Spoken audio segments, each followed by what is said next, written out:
we're going to finish off. I want you to give a message. Who are we? Manchester United.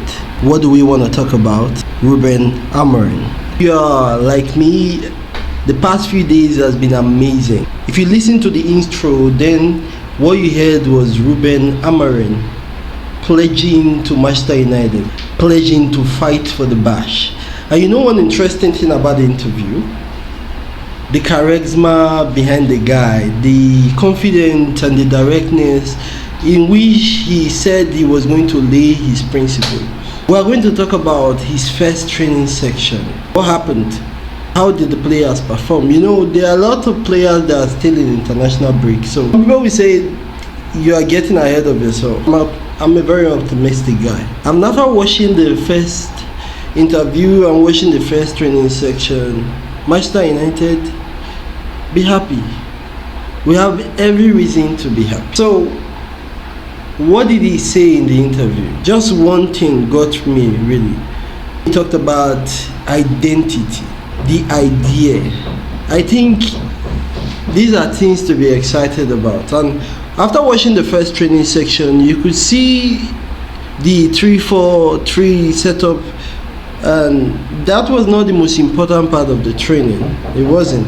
You know, there were a lot of senior players that were still in international, but there were players that returned from injury. Luke Shaw, Malasha were back from injury, and it was quite a good side. It looked on paper a good side. Rashford was playing the attack. You had Ahmad and Mount were the double 10. You had Malaysia playing the left wing back, Antony the right wing back, Casemiro and Kobe Mino were the two midfielders, the two pivots, while Euro was at the right centre back, Evans the centre, and Luke Shaw was playing the left centre back. One thing I have to say about that is I think Johnny Evans is going to be a good player for us playing from that middle. After watching it, I know it is a long shot. I understand, but I saw something. I think he can actually play the position. Maybe not when we are playing against Manchester City, but when we are playing against small side, he's quite good on the ball. He can pass.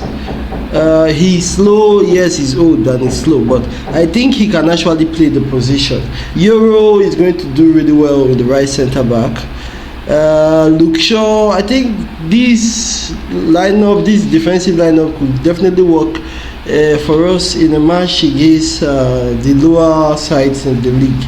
That is if we start controlling possession more. So it was quite decent to see the automations, the systems they were pulling. I think he could play that position. Mount, definitely he could press. It was actually good to see, but they were not playing against real top opponents. They were playing against academy, and they were training without opposition for some part of the training also. But it was interesting to see the way they were looking, the formation, the automation, and that thing, and the most important thing for me, when it keeps you on your feet. So that's one difference he has from Ten Hag already. He's the guy that is going to be shouted. Often Ten Hag gives instruction and he goes to watch and maybe comes in a few times to correct a few things. But this guy was, yes, in Ten Hag's first training section we saw a bit of that, but this one is different, if you know what I mean. He was there backing at them, making them run, checking the stopwatch, making sure he knows the intensity of the players. I think in the coming days we will see what will happen when most of the senior players are back. I really want to see Rashford in this system. I really want to see what he can do. I know he doesn't like to press, but I really, for some reason, I feel Rashford could really work, because with the formation, one of the 10s has to push and join the other 9, which is going to be Højlund. I think it would really work. It would give him space. Could give him space to shoot and run in between those half spaces. It could really be good for him. He just has to work hard and press with the team. And the one beautiful thing about football is if you attack as a team, you don't have to do a lot more. You don't have to do, but if you are disjointed, then some people will have to suffer, or the whole team suffers. So it is really the best thing to work together, talk together, and play together. I feel we have, if Manchester United bought these guys, no matter how we think the Glazers are very incapable people, if these players were bought at some time by Manchester United, means somehow they have one quality or the other. They just somehow do not have the personality. And if there's one thing that makes people regain their confidence, is when you work with people that are ready to work together, people that are not ready to point at your fault first, try to help you work on it. They don't judge you as much, they try to help you see it through. I think if they start building it brick by brick, it helps that you have a coach that is always going to be yelling. And I think if they do it, by the end of the season, the coach will probably have known the people that they didn't key into the system. But I think this is an opportunity for the players.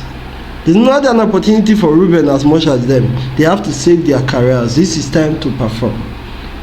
I think Ahmad is going to come really good for Manchester United also.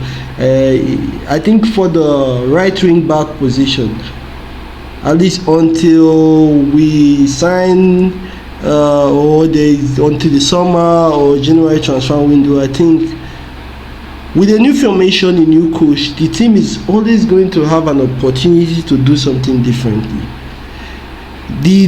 Another thing with this formation is when you're playing the 3-4-3, every time you lose the ball, everybody talks into the middle of the field. So you cut the passing lanes. I see it with Aston Villa. When they lose the ball, everybody blocks the middle.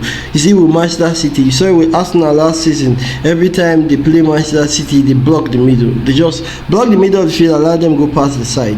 All they have to do is work together, and I think it could really work.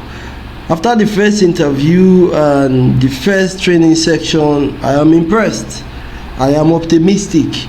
If the players buy into it, if they give even half, if they try to work together, like tack together, run together, intensity, play the ball faster, just play faster, run faster, tack together, don't complain. You make mistakes, you go back again, they will match, they will lose.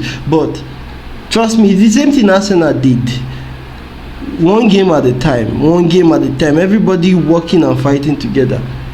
Well, I think it's going to work, but we need the players to buy in. What is most important now is that we trust the team. Be it he picks Rashford, he picks Garnacho, be it he chooses to start Antony in the left wing back or right wing back. Whatever player that is being picked, so we are going negative direction, the media feeds on it. So what is most important now is we, the Manchester United fans, we must believe, we must trust, we must give our support to the team. This season can still go a very good way for us. And yes, our players, they have to give their quota, they have to run. If you're a Manchester United fan like me, then you're curious, who do you think will be on the team sheet come Ruben Amorim's first game? Drop your comments down below, like and share. I'm really interested to know what you want and what you think would happen to Manchester United come match day. Alright, bye.